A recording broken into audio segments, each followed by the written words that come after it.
Bienvenidos nuevamente a este podcast de Debido Proceso, auspiciado por el Departamento de Derecho Procesal de la Facultad de Derecho de la Universidad Externado de Colombia.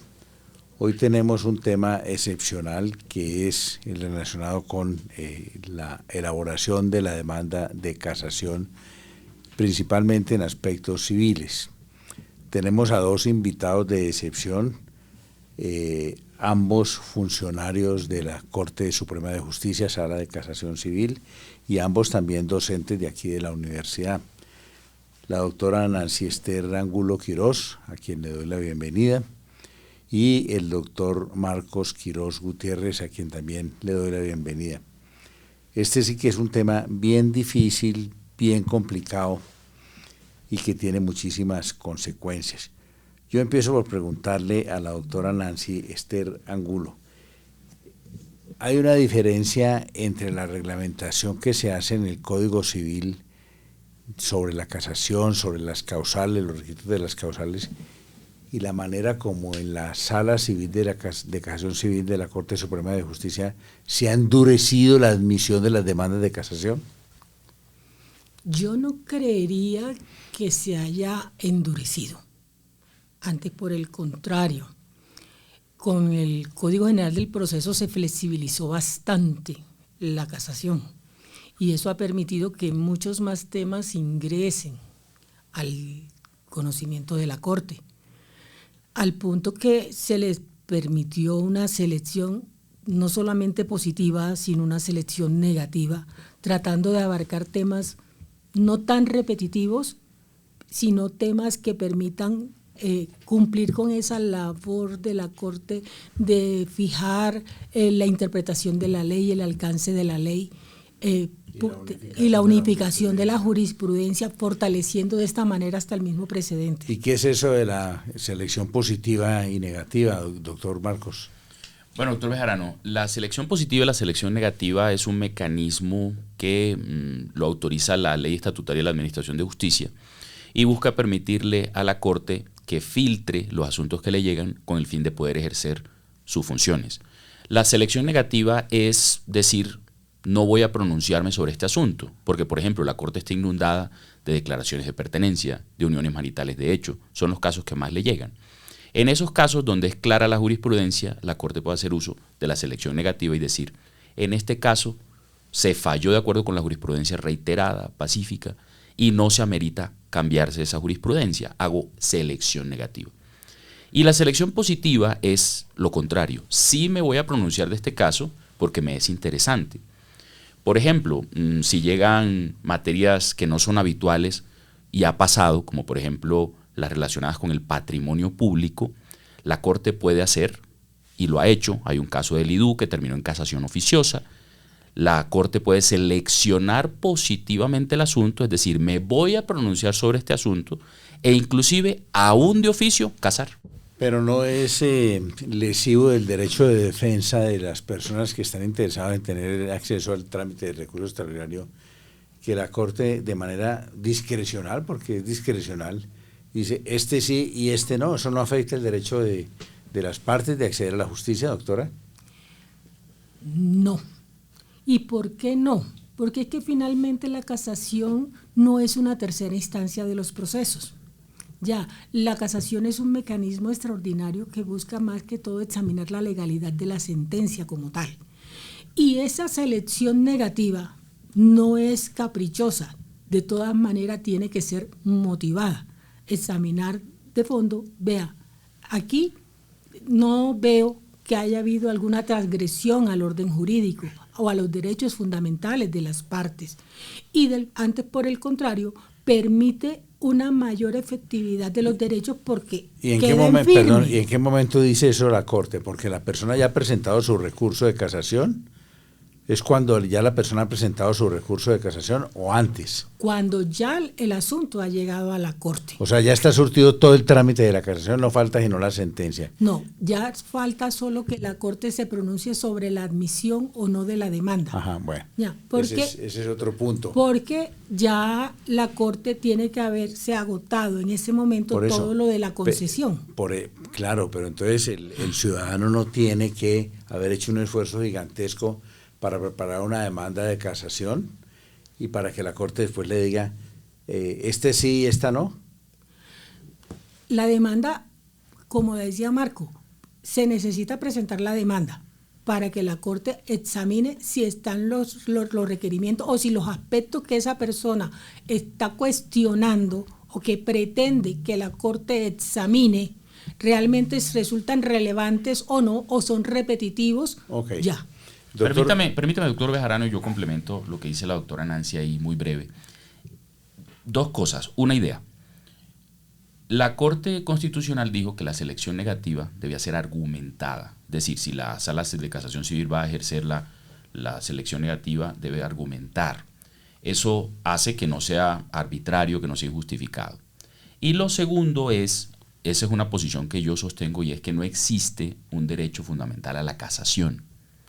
Ninguna persona tiene derecho fundamental a obtener un pronunciamiento de fondo. Por eso se justifica que la Corte pueda seleccionar los asuntos. Pero entonces sí existe un derecho fundamental de los magistrados de rechazar las demandas de casación porque les dio la gana.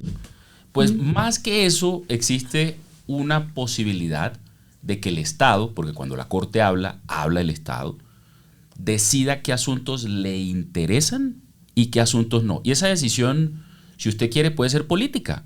Y está bien, porque es el Estado decir, los temas prioritarios para mí son estos. Y cuando uno selecciona, obviamente a quien no le seleccionan, pues no le gusta. Pero fíjese que la Corte Constitucional hace lo mismo, sin motivación.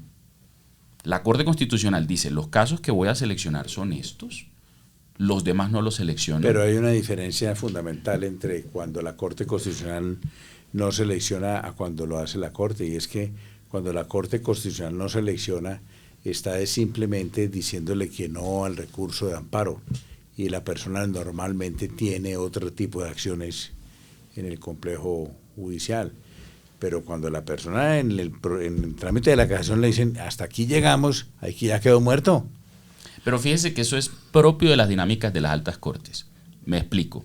La Corte Suprema de Estados Unidos hace lo mismo. Inclusive se pronuncia sobre menos casos en el certiorari, que así se llama el mecanismo de allá. Bueno, pero los casos son menos. En el caso de los Estados Unidos es diferente porque la materia litigiosa en Estados Unidos no es la misma, porque aquí se llega a esas instancias en muchísimos casos, ¿no? Pero allá eso está restringido.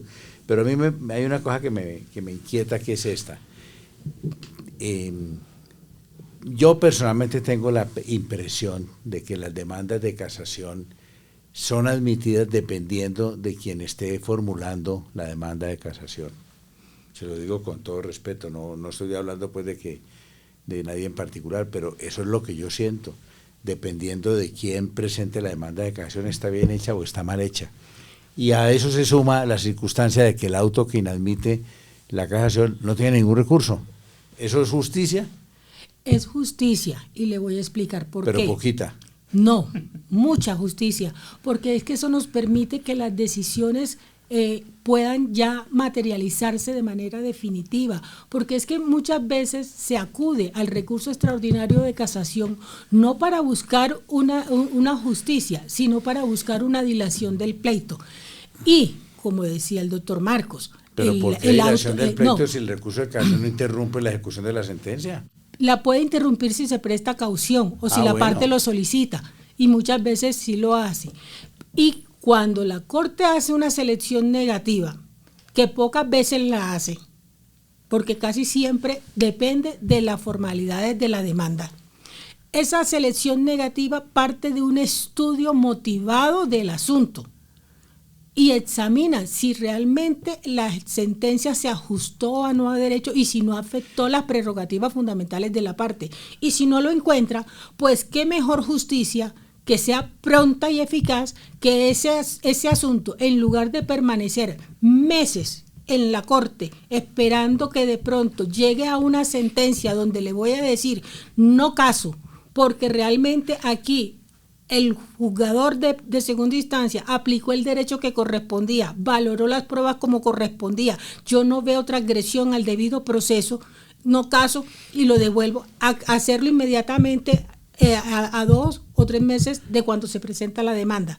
Yo no sé si ustedes recuerdan, tal vez no, porque pues ambos son muy jóvenes, que hace muchos años en trámite de la casación, los magistrados tenían una tesis que era absolutamente absurda, que era la siguiente: cuando se iba a formular una demanda de casación, el casacionista tenía que decir: formulo la causal primera de casación, o la causal segunda, o la causal tercera. Si él decía formulo la demanda de casación por violación directa, pero no decía que era la causal primera, le rechazaban la demanda. Eso no era justicia. Y yo pregunto, hoy en día es justicia que la persona presente su demanda de casación, hace un esfuerzo gigantesco, y por la vía de un auto que no tiene ningún recurso, viene la corte y le dice: su demanda está mal hecha, porque es que usted ha debido ampliar más aquí que allá. Eso es lo que el ciudadano, lo que la justicia le debe prodigar al ciudadano. Marcos.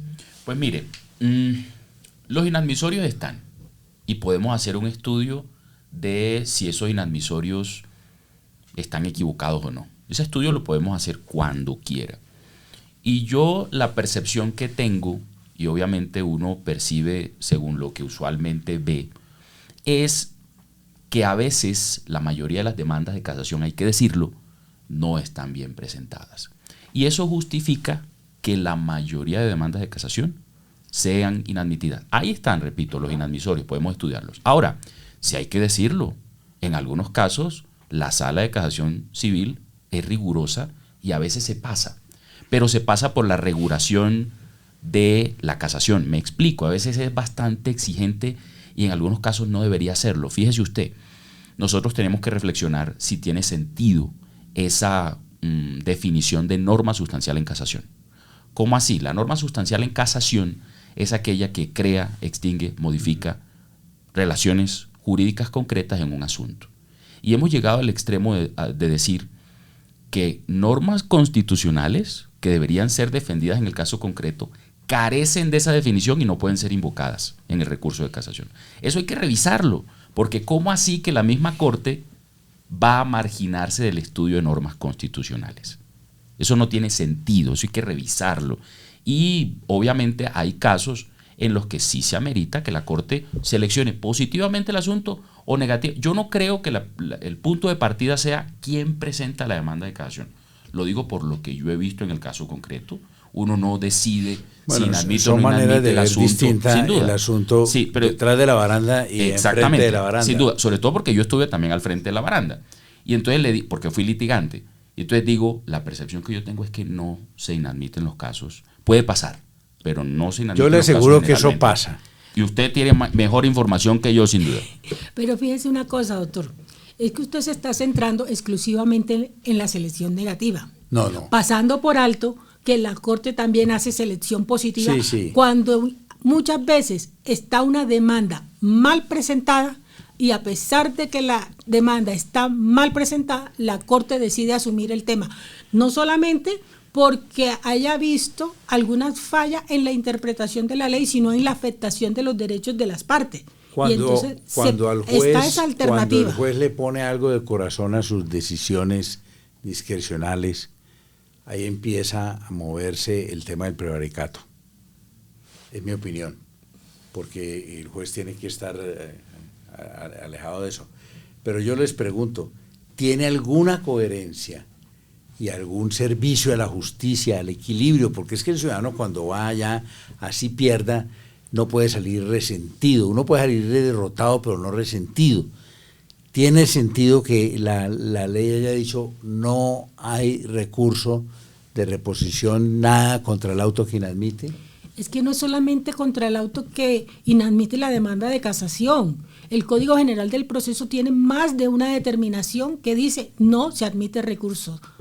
Ya. No, correcto, entonces, pero el punto es que una decisión tan alta, en tan alta corte, se traduzca en que cogen y vienen 50 páginas diciendo por qué está mal presentada la demanda, que es lo que uno esperaría que le dijeran allá al decidir el fallo.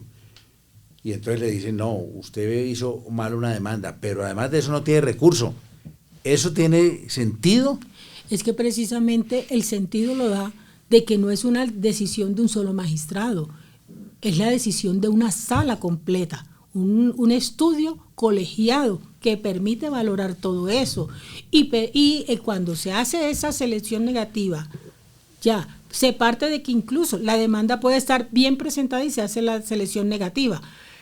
Y cuando está mal presentada, de suyo es porque se desatienden las exigencias formales. Porque dígame usted que entonces, por vía de corazón, se admitieran en la corte todos los asuntos que llegaran simplemente por darle a la persona la oportunidad de que la corte se demore 2 o 3 años para decirle lo mismo que le está diciendo en el auto inadmisorio, de que su demanda no cumple con unos requisitos formales, pero que además, que muchas veces se hace cuando o regularmente se hace, es que además usted lo está planteando mal, pero tampoco se advierte el error que usted está endilgando porque el funcionario sí hizo esto y sí hizo otro. Es decir, se está justificando. Ustedes creen, por ejemplo, olvídense del tema del Código General de Procesos, ¿ustedes creen que el ciudadano común y corriente se siente satisfecho con el trámite de la casación en la Corte Suprema de Justicia?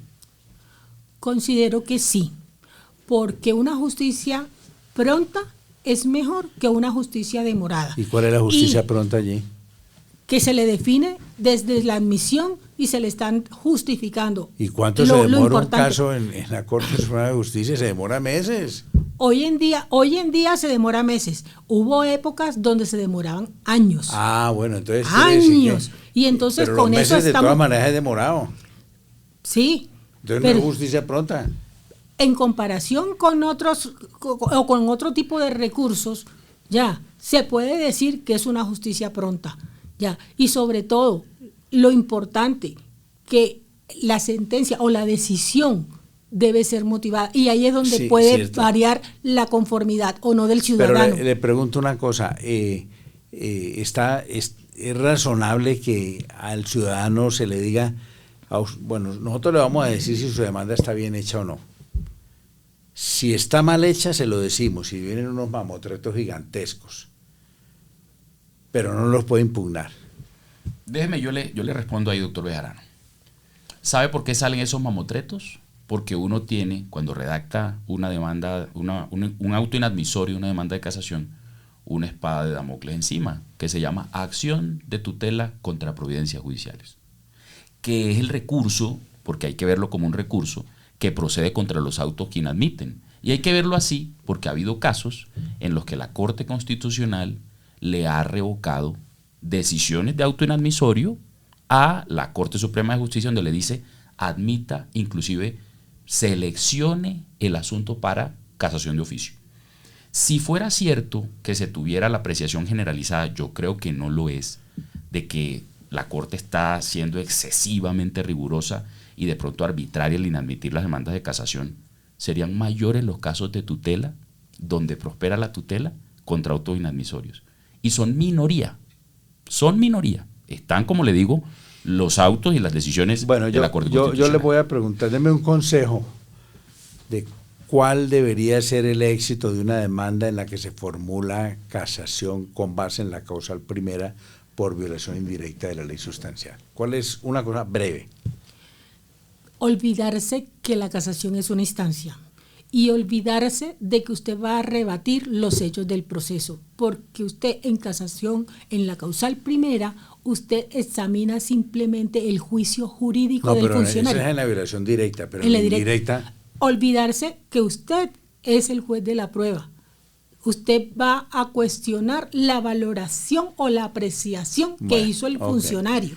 Doctor Marcos, le voy a dar una manifestación que normalmente se oye inclusive por los magistrados o los que salen de la corte.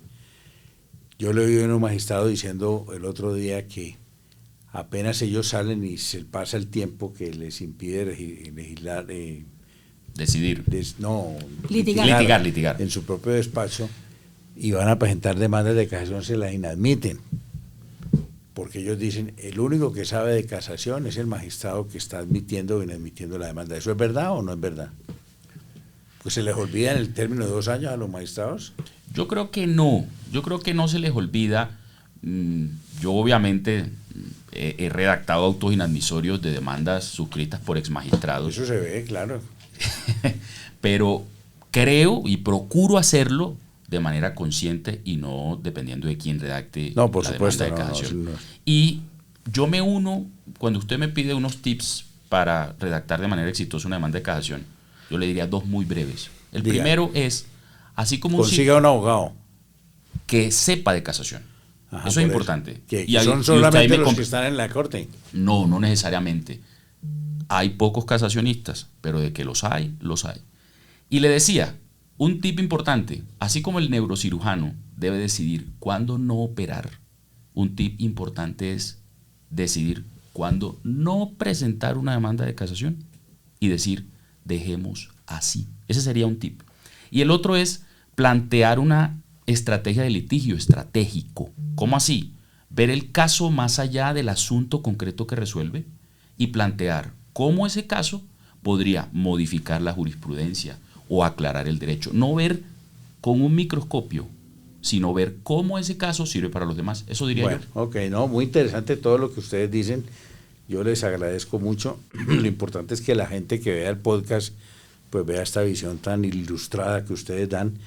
Yo me declaro un poquito pesimista frente a las cosas que he oído, pero lo que han dicho ustedes es muy importante y muy útil. Con eso damos pues fin a este podcast. Vamos a recordarle a la gente que estamos convocando, a propósito de la casación, el Departamento de Derecho Procesal está convocando un nuevo curso que lo hemos denominado Casación para no casacionistas, donde los doctores aquí presentes tendrán mucha actividad. Tendrá lugar del 16 de julio al 2 de agosto. Creemos que ojalá se interesen para que las personas vengan y oigan a ellos y a otras personas y pues tomen noticia de todas las cosas maravillosas que dicen aquí nuestros invitados y de todo lo fantástico que puede ser el recurso de casación o de lo desastroso que puede ser. Muchísimas gracias y hasta una nueva oportunidad. Gracias. Muchas gracias, doctor Bejarano, por la invitación.